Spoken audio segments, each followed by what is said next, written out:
Di tengah memanasnya tensi dagang antara Amerika Serikat dan China, dan ancaman perang tarif yang dilontarkan oleh Presiden Donald Trump, CEO Apple, Tim Cook, justru mengambil langkah yang terbilang berani.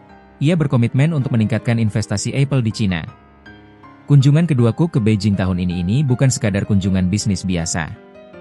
Dalam pertemuan dengan Kementerian Perindustrian dan Teknologi Informasi China, Cook menyatakan Apple akan meningkatkan investasi serta kualitas kerjasama dengan mitra China. Pernyataan ini jelas berpotensi memicu sorotan tajam dari Gedung Putih. Mengapa Apple, sebuah raksasa teknologi AS, memilih untuk menggandakan taruhannya di China saat Washington justru berupaya menjauh? Apa peran iPhone Air yang baru diluncurkan dalam strategi ini? Mengapa Apple tidak bisa memindahkan seluruh produksi ke India atau bahkan ke AS? Dan bagaimana manuver Tim Cook ini menyeimbangkan politik di tengah ancaman perang dagang? Dalam 20 menit ke depan, kita akan bedah strategi keseimbangan rumit Apple di persimpangan geopolitik global.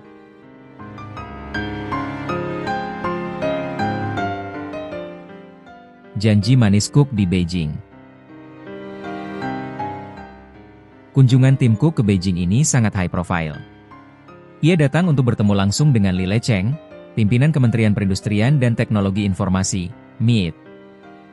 Dalam pertemuan tersebut, Cook menyampaikan apresiasi atas dukungan pemerintah China dan menyatakan janji yang jelas, Apple akan meningkatkan investasi serta kualitas kerjasama dengan mitra China.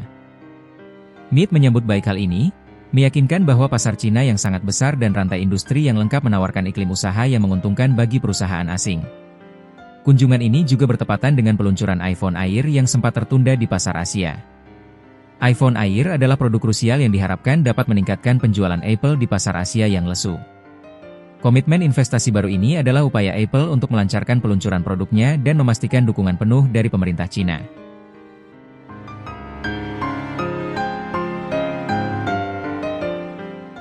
Kontra politik Trump dan diversifikasi paksa.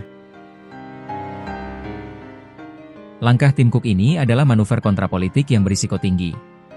Presiden Donald Trump secara konsisten mendorong agar seluruh produksi iPhone kembali ke AS.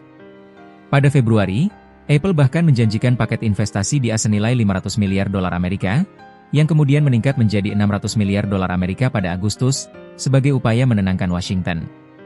Selain berinvestasi di AS, Apple juga telah melakukan strategi diversifikasi produksi keluar China. India terus meningkatkan perannya, terutama setelah Trump sempat memperingatkan Cook agar tak memperluas perakitan di India.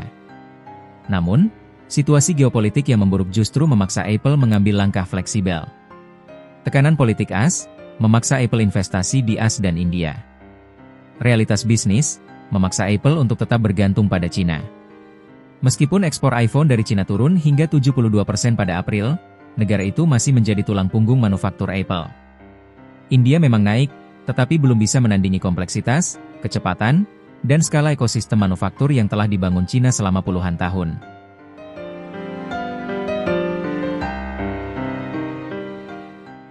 China, infrastruktur tak tertandingi.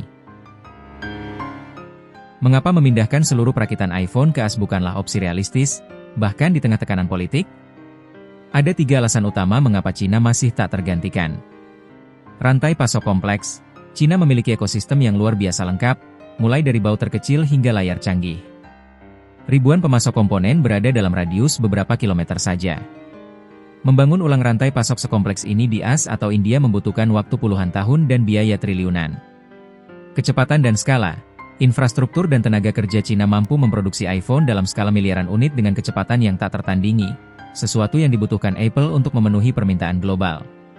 Keahlian dan biaya. Meskipun biaya tenaga kerja China meningkat, biaya total produksi di sana masih lebih rendah daripada di AS, terutama jika memperhitungkan keahlian insinyur dan tenaga kerja terampil yang sangat terintegrasi. Dengan memperkuat pijakan di China, Tim Cook memberi sinyal yang jelas, Apple tidak siap melepaskan pasar dan infrastruktur manufaktur yang telah dibangun selama puluhan tahun di negeri tirai bambu.